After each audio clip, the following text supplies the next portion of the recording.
বন্ধুরা, সঞ্চিতা সহজ recipe with blog চ্যানেলে তোমাদের সকলকে স্বাগত জানিয়ে আজকে একদম অল্প সময়ে তৈরি দুর্দান্ত স্বাদে দুধ পনিরের একটা রেসিপি তোমাদের সঙ্গে শেয়ার করছি, যেটা রুটি, পরোটা কিংবা লুচির সঙ্গে খেতে দুর্দান্ত লাগবে। তাহলে রেসিপিটি দেখে নাও কীভাবে আমি বানিয়েছি। তার জন্য দেখো, এখানে তোমাদের দাদাই নিয়ে এসেছে 450 গ্রাম মতন পনির। সে পনিরটাকে আমি বাজার থেকে এরকমভাবে নিয়ে এসেছে টুকরো করে, 2-3 টুকরো করে। সেটাকে আমি একদম ছোটো ছোটো করে টুকরো করে নিচ্ছি। তোমরা তোমাদের মতন টুকরো করে নেবে। আমি একটু বড় বড় সাইজেই পনিরটাকে কেটে নিয়েছি। সবটুকু পনির আমি কেটে নিয়েছি, দেখো এরকম কিউব আকারে কেটে নিয়েছি সব। তারপরে এই পনিরগুলোকে কিন্তু আমি কড়াইতে একটু ভেজে নেব হালকা করে। তার জন্য দেখো, কড়াইতে আমি সাদা তেল দিয়ে দিয়েছি, তার সঙ্গে একটু নুন দিয়ে দিলাম। পনিরে আমি আগে নুন মাখাবো না, এইখানে ভাজার সময় কড়াইতে তেলের সঙ্গে আমি নুন দিয়ে দিলাম। এবার দিয়ে দেব হাফ চামচ ঘি। এটা কিন্তু গলা পর্যন্ত ওয়েট করছি। ঘিটা তেলের সঙ্গে মিশে গেলে আমি কিন্তু অর্ধেক অর্ধেক করে পনির দুবারে আমি ভেজে নেব। এই নুনটা যেহেতু দিয়ে দিয়েছি পনিরের সঙ্গে, কিন্তু ভাজার সময় নুনটা পনিরের গায়ে ঢুকে যাবে, নরম হয়ে যাবে পনিরটাও।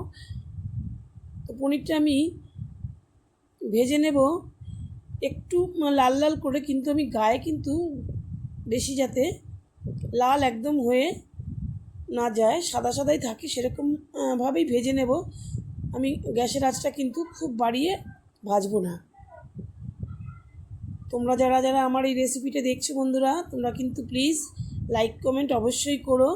আর নতুন বন্ধুরা তোমরা যারা দেখতে শুরু করেছো, তোমাদের কাছে অনুরোধ রইল, যদি ভালো লাগে তাহলে তোমরা কিন্তু আমার চ্যানেলটিকে সাবস্ক্রাইব করে পাশে থেকো।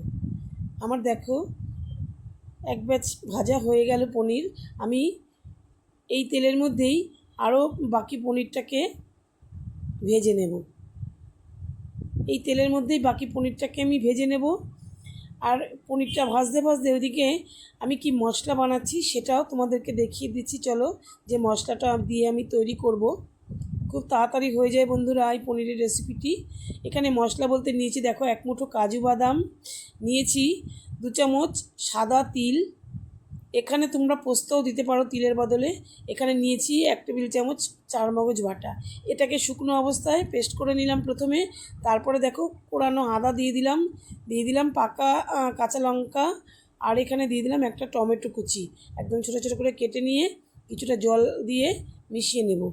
মিশিয়ে এইটাকে কিন্তু খুব ভালো করে একটা পেস্ট তৈরি করে আমি রেখে দেব। খুব ভালো করে মিশিয়ে নিচ্ছি। যেহেতু শুকনো অবস্থাতে আমি দেখো ওটা বেটেছিলাম, মিক্সির গায়ে লেগে গেছিলো, ওটাকে একদম চামচ দিয়ে ঘুরিয়ে ঘুরিয়ে মিশিয়ে নিলাম আর জল দিয়ে সবটার সঙ্গে। এবার পুরো বাটা হয়ে গেছে। এবার এটা সাইডে রেখে, এই পনিরগুলো আমার ভাজা হয়ে গেছে, এই পনিরগুলোকেও তুলে নেব। যা তেল আছে তাতে কিন্তু আমার রান্নাটা হয়ে যাবে, আর আমার তেল দিতে হবে না। এই তেলের মধ্যে আমি রান্নাটা করে ফেলবো। এইদিকে দেখো ঈষদুষ্ণ গরম জল আমি করে রেখেছি, তার মধ্যে একটু নুন দিয়ে রেখেছিলাম।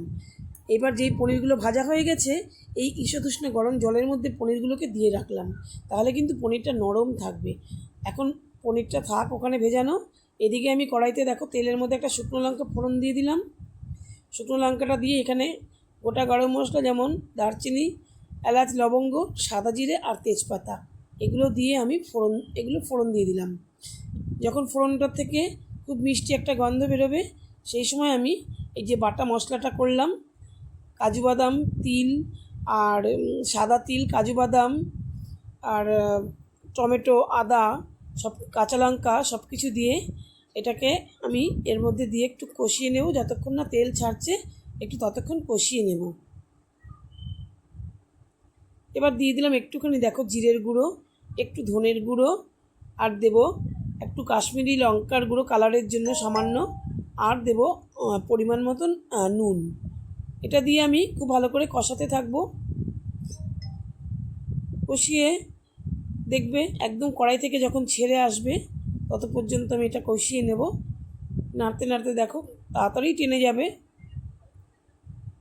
দেখো কড়াই থেকে বেরিয়ে আসছে, ছেড়ে আসছে। এই সময় আমি এখানে একটা ক্যাপসিকাম বড় বড় করে টুকরো করে রেখেছিলাম, ক্যাপসিকামটা দিয়ে দিলাম। ক্যাপসিকাম তো আগে দিলে নরম হয়ে যাবে, তাই এই মশলার সঙ্গেই ক্যাপসিকামটা দিলাম। দেখো একদম তেলটা ছেড়ে এসেছে কড়াই থেকে, কিন্তু মশলাটা উঠে আসছে, মানে ভাজা হয়ে গেছে।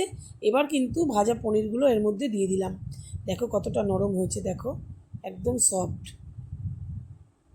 পনিরটাকে দিয়ে কিন্তু খুব ভালো করে মিশিয়ে নেব মশলার সাথে, মশলাগুলো যাতে পনিরের মধ্যে ঢুকে যায়। খুব ভালো করে পনিরটা কষিয়ে নেওয়ার পরে এখানে আমি মিষ্টির জন্য দিয়ে দেবো 1/2 চামচ চিনি, কেননা মিষ্টি তোমার দেওয়া হয়নি। একটু মিষ্টি না দিলে, হ্যাঁ একটুখানি চিনি দিয়ে আমি ভালো করে নেড়ে মিশিয়ে নেব। এবার আমি দুধটা দিয়ে দেব। যেহেতু দুধ পনির, 1 কাপ আমি গরম দুধ, হালকা গরম আমি গরম করে রেখেছিলাম, গরমটা রয়েছে হালকা, সেই হালকা গরম দুধ আমি এর মধ্যে দিয়ে দিলাম 1 কাপ। এবার গ্যাসের আঁচটা কিন্তু একদমই কিন্তু কমিয়ে রাখবো, নাহলে কিন্তু সঙ্গে সঙ্গে দুধটা টেনে যাবে। কিছুক্ষণ নাড়াচাড়া করে ফুটে উঠলে পরেই এর মধ্যে আমি দিয়ে দেবো একটু ঘি, 1/2 চামচ ঘি দিয়ে দিলাম। তার সঙ্গে কাঁচা লঙ্কা দিয়ে দেবো, ধনে পাতা আর গরম মশলা গুঁড়ো।